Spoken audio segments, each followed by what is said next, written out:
Olá pessoal, vamos falar hoje sobre SPED. SPED é contribuições ICMS e IPI. Aconselho todos a assistirem um vídeo sobre apuração de impostos para ter uma base melhor para entender algumas coisas que eu vou falar. E como já está no outro vídeo, não vou repetir. Bom, quando estamos falando em SPEDs, na família SPED, estamos falando desde um ECD, por exemplo, da família contábil. Geralmente isso é uma caixa de surpresa quando a gente olha alguns outros sistemas, porque você não sabe quais blocos ele está gerando, exceto se você abrir o arquivo. Então repare que tanto no ECD, que é esse carinha aqui, que nós não vamos falar dele hoje, mas nos que nós vamos falar, por exemplo aqui, nós iremos falar do nosso amigo SPED contribuições, e nós vamos falar também do ICMS e IPI. Vou começar por esse. Todos esses caras a gente tem uma seleção ativa de quais são os blocos que eu quero gerar. E, consequentemente, de quais são os registros dos blocos que eu vou gerar. Então, eu sei e tenho claro quais são os blocos que eu estou gerando e quais são os registros que eu estou gerando no bloco também. Ponto bastante importante aí, hoje nós atendemos 100% do bloco K, e não é só o K200, são todos os registros do bloco K, bloco B e assim por diante, claro, porque é específico para Brasília e assim por diante. Bom, importante, parâmetros que basicamente são ditados pelo regime da empresa, qual é a contabilidade, o parâmetro contábil que eu vou usar, se eu quero filtrar ou verificar algum centro de custo 2, qual a versão do arquivo que eu estou usando, qual a finalidade que eu estou entregando esse arquivo, então, sei lá, deixar o modelo normal, qual é o perfil da apresentação, isso aqui tudo está determinado nos aspectos fiscais da empresa, e qual período que eu quero analisar o meu SPED.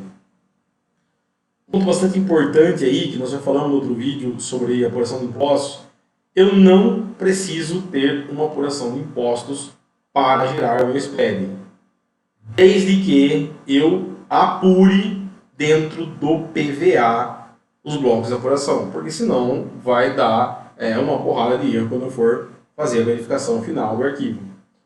Então, óbvio, é muito melhor que você apure dentro do sistema, exporte para o PVA e confira as apurações, tem que bater. Esse é um ponto bastante importante aí.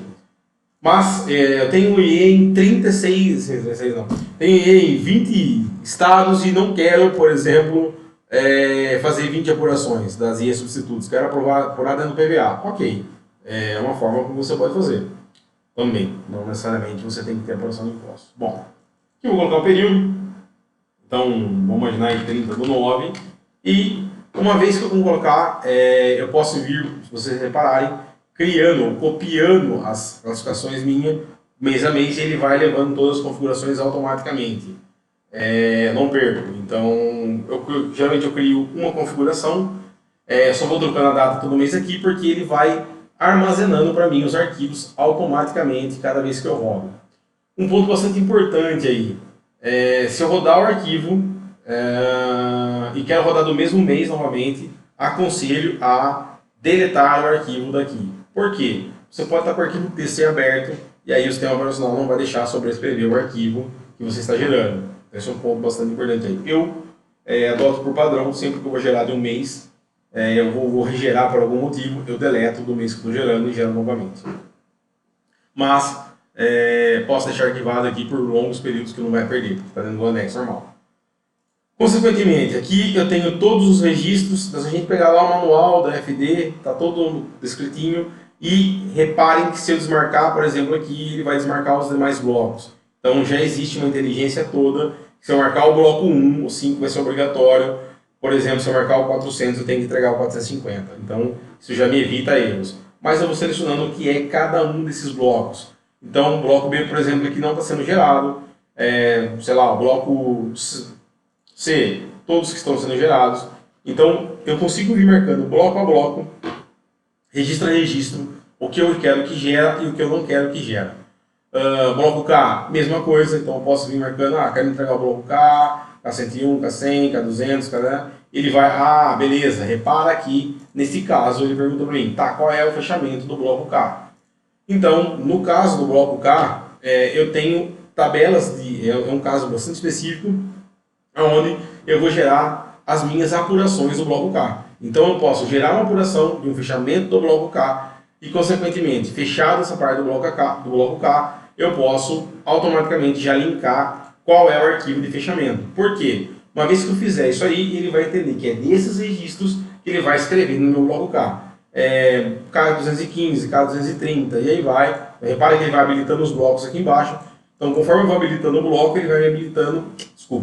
Conforme eu vou habilitando registros do bloco, ele vai me exigindo, por exemplo, correções de apontamento, que é o K270, ou me habilita novos registros complementares para o arquivo do bloco K. Ponto bastante importante aí, o bloco K, que a gente tem uma separação bem distinta entre ordens de produção simplificadas e ordens de produção descomposta, e o sistema automaticamente, conforme eu vou desenhando as ordens de produção do sistema, por exemplo, se é uma ordem de produção que tem um produto, matéria-prima, produzindo um produto simples, você tem uma ordem de produção que tem um produto e que tem subprodutos gerados, então, por exemplo, coprodutos ou produtos complementares, então, por exemplo, eu estava produzindo A, mas na verdade tive um problema na produção e eu consigo produzir letra B, mas não é uma perda, ele é um produto também acabado, mas que eu não esperava da sua perda, é um coproduto, ou até mesmo um byproduct, que são as perdas reais. Então, eu consigo vir estruturando todos esses itens dentro do meu bloco K, e conforme vai acontecendo, conforme eu vou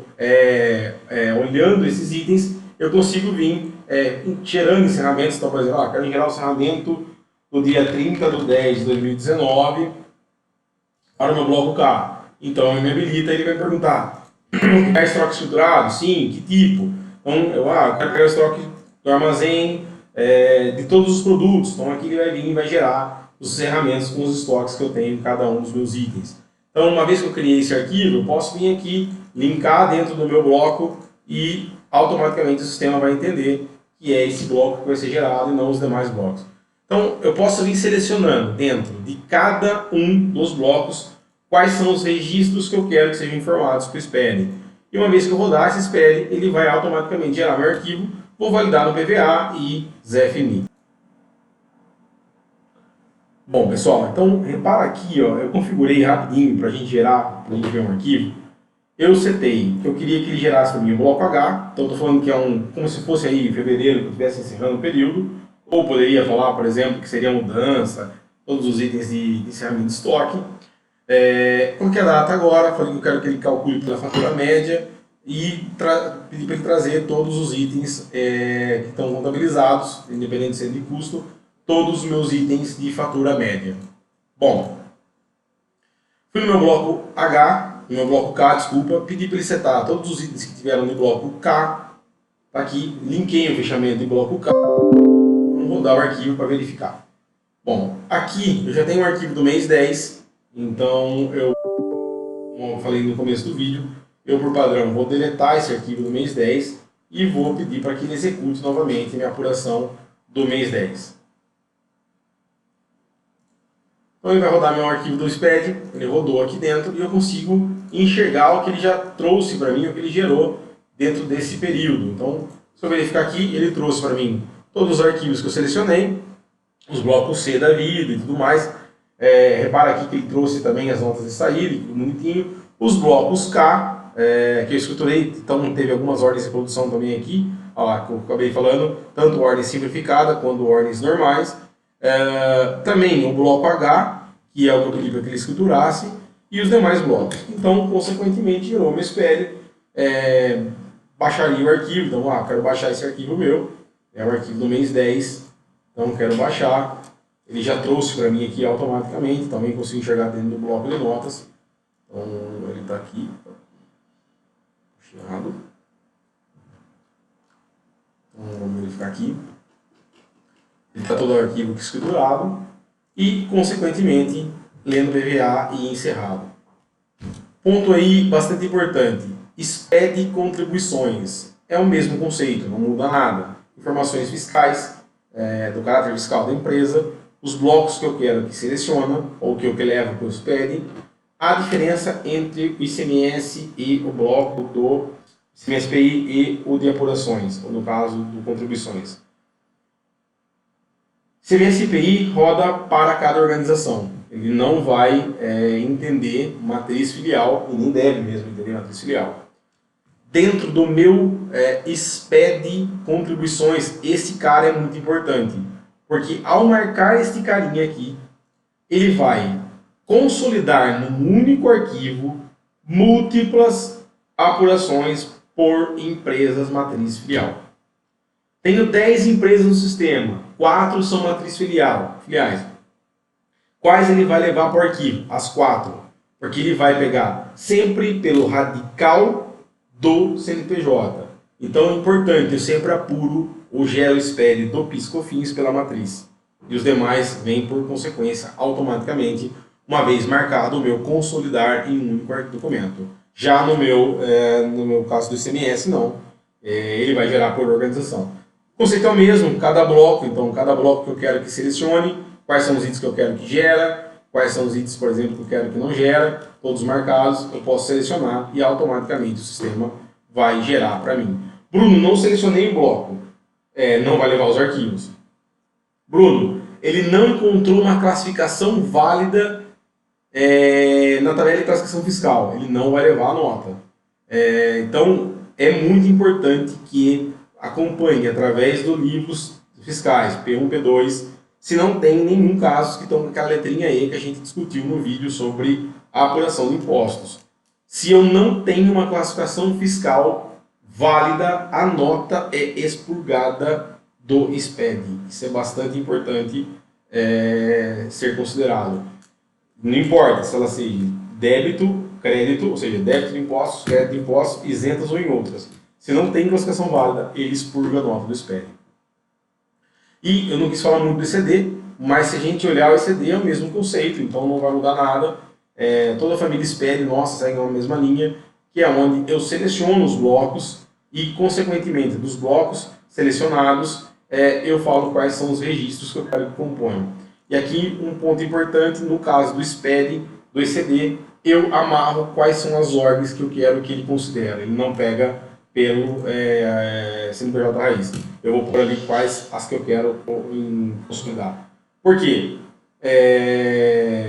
Por N motivos. Então, por exemplo, eu não queria que uma determinada filial que eu já entreguei, eu encerrei, ou até mesmo que eu fiz uma apuração dela à parte, eu quero expurgar apenas uma filial que eu vou lançar num PVA e vou consolidar no PVA. Então, dentro do ECD, eu consigo ter essa flexibilidade de falar quais são as orgs que eu quero que consolide as informações. Já no contribuições, não. Ele vai pegar pelo raiz do CNPJ.